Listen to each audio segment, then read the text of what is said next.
In this lesson, we'll talk about some ways to develop great personal references before you go on a job interview. Let's start by looking at some good people to consider when developing references. Former bosses, coworkers, customers, vendors, college professors, landlords, managers of your volunteer work, and colleagues all make great professional references.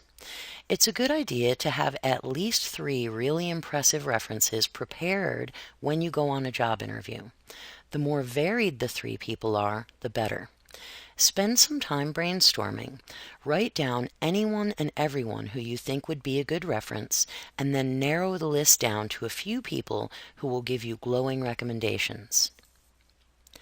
It's very important to get permission from your references before giving their names to a prospective employer. You should develop your references at the same time as you develop your resume. Get in touch with each person individually.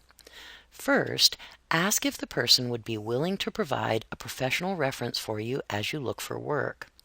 This step is very important.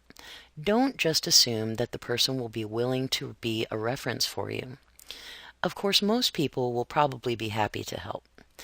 After you get confirmation that a person will serve as a reference for you, have a brief discussion about what you'd like them to say or not say.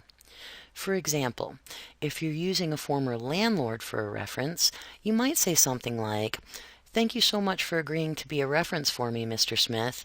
I'm hoping that you'll share with anybody who calls that I was always on time paying my rent and that I left the place in spotless condition. If it's not too much to ask, maybe you could avoid mentioning how I broke the pet rule by getting a goldfish."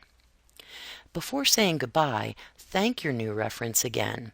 He or she might just get you your next job.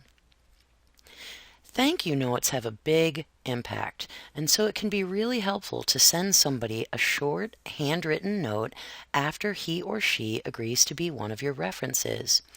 It doesn't have to be anything fancy.